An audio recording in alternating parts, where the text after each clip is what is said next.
Yo, what is good, Knicks Nation? Welcome back to Knicks Media. This is Richie, and in this video, I want to give you guys my thoughts of the report that came out yesterday from Shams of The Athletic that the New York Knicks and the Utah Jazz have stalled, and they haven't really talked in quite some time, and now the Utah Jazz are engaging other teams for a Donovan Mitchell trade like the Washington Wizards and other teams. So in this video, I want to give you guys my thoughts of the latest reports and the latest information coming out about the potential trade with the New York Knicks and the Utah Jazz for Donovan Mitchell. It's been quite some time since I made a video on this channel because there hasn't really been a lot of news coming out or any reports regarding the Knicks and Donovan Mitchell until yesterday, until we heard from Shams. Obviously, we've been hearing a lot of rumors and all these things, but Shams is that guy that we can really, think is a reliable source. So in this video, I want to give you guys my thoughts of this report. Before we hop into it, I just want to mention, if you guys are new to the channel, make sure you hit that subscribe button. Got a lot of Knicks content coming your way, and of course, do not forget to hit that thumbs up button if you guys enjoyed the video, and please do not forget, most importantly,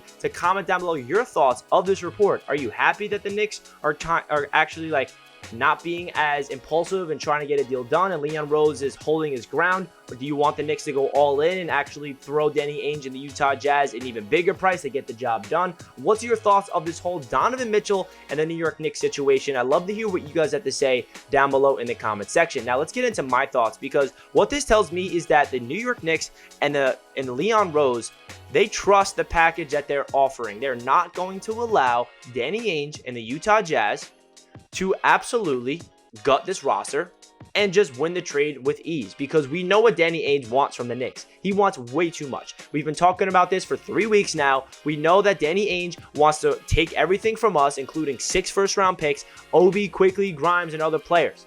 And Leon Rose is saying no.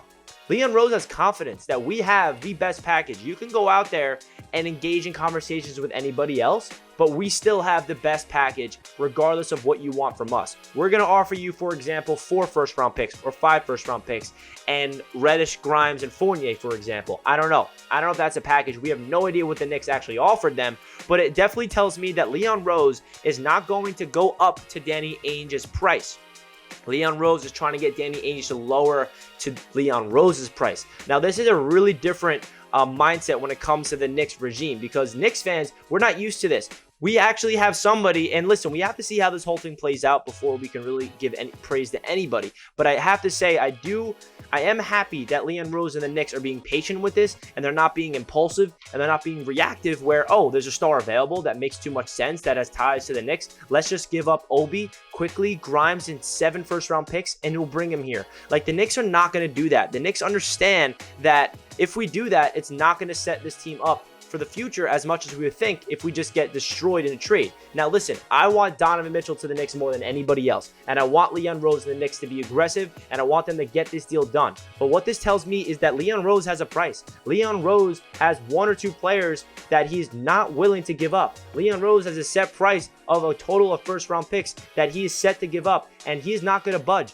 And that's what I love about this situation right now. Even though that the talks have stalled, even though that Shams is reporting that the Jazz and the Knicks have not talked, that basically means that Danny Ainge and the Knicks, they talked a lot, and there's a package that Leon Rose said, this is what we want this is what we're willing to give up for Donovan Mitchell. And if you're not willing to do that, you can go out there and talk to other teams, but they're confident that there's not another team out there that can top their offer, even though it might not be what the Utah Jazz would like from the New York Knicks, like those crazy packages that we've been seeing rumored, like 7 first-round picks and all these young players. Just unrealistic. Danny Ainge is trying to absolutely gut this Knicks team. This is not going to happen with the new regime of the front office, but it will be interesting to see if the Utah Jazz does find another team that is willing to package even a better package than the New York Knicks. I just don't see anybody else with the capital and the young assets like the Knicks do right now that they can possibly top an offer. So it really is interesting, but I will be upset if Donovan Mitchell does get traded somewhere else and it's like a package where we're like, wait a second,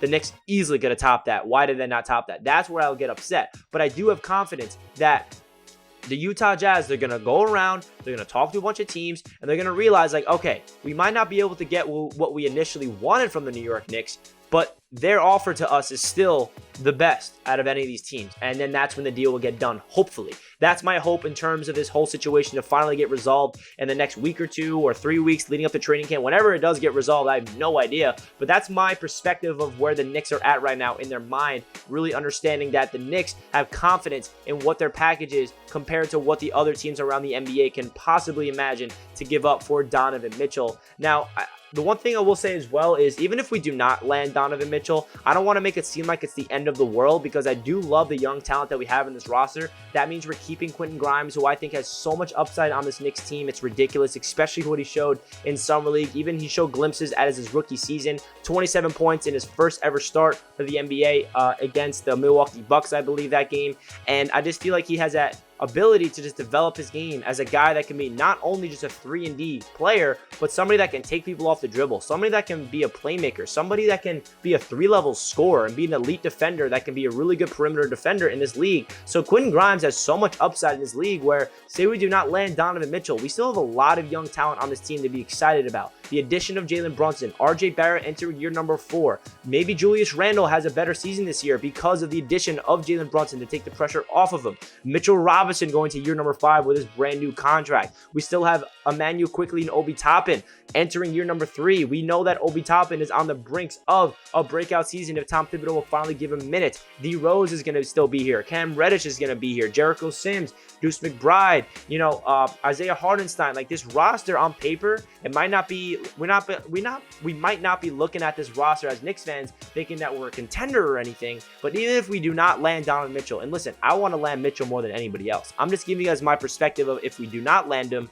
it's not the end of the world because of the young talent that we have, and we're going to still hold on to all the assets that we have in the draft, where we can either build through the draft, we can wait for another star to become available, or maybe Donovan just doesn't get traded anywhere, and we just have to wait for Donovan to be traded at the deadline. You never know. A lot of crazy things happen in the NBA. Stars demand trades all over the place. We can never predict what's going on in the NBA. So I just feel like the Knicks are in a really good situation right now where they do not have to be desperate. They should not be desperate. They should not feel like they have to make this move to the point where we're going to call the Utah Jazz, say, all right, we'll live up to your expectations with the price, and we'll give you what you want. We'll give you 6 firsts and our entire young team. Like, that's not what the Knicks should be doing. That's exactly what they're not doing. The Knicks are not going to budge. They're going to hold on to Obi Toppin. I think that's what they're trying to do at least. They're going to try to hold on to quickly. They're going to try to hold on to as many draft picks as they can. But at the end of the day, we have to realize Donovan Mitchell is a star.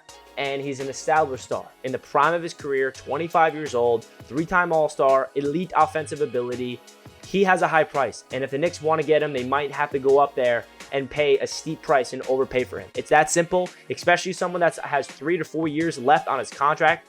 That's what is holding this deal up, is you're going to have to give up a lot of your assets. And Leon Rose and the Knicks are being a little hesitant when it comes to that. So let me know your thoughts and where you stand on this whole situation with the Knicks, that the conversation that's stalled right now, and the Knicks and the Jazz have not talked for quite some time. Are you happy to hear this news? Would you rather the Knicks go all in and make sure they get Donovan Mitchell? Do you like the philosophy that Leon Rose and the New York Knicks are sitting on their hands and not being, you're not like rushing into anything? Let me know your thoughts down below in the comments. Love to hear what you guys have to say. A little disclaimer, guys, I am going away for the next 2 weeks. So if a Donovan Mitchell move does happen, or if there is any other report that's coming out about this, I'm unfortunately not going to be able to report on it as much as I would like to. So keep an eye out for videos, maybe with my phone. I'm not going to be in the studio anymore. And if you guys want to hear more about my personal life and what's going on with my life and with this trip, it's a really positive thing. It's not a bad thing at all. You can follow me on Instagram, Richie Malora, so you can see what I'm doing. But I'm just not going to be here for 2 weeks in terms of, keeping you guys in tune of what's going on like I would usually do if I was home in my studio. So that's my thoughts of this report. Let me know your thoughts down below in the comments. Most importantly, love to hear what you guys have to say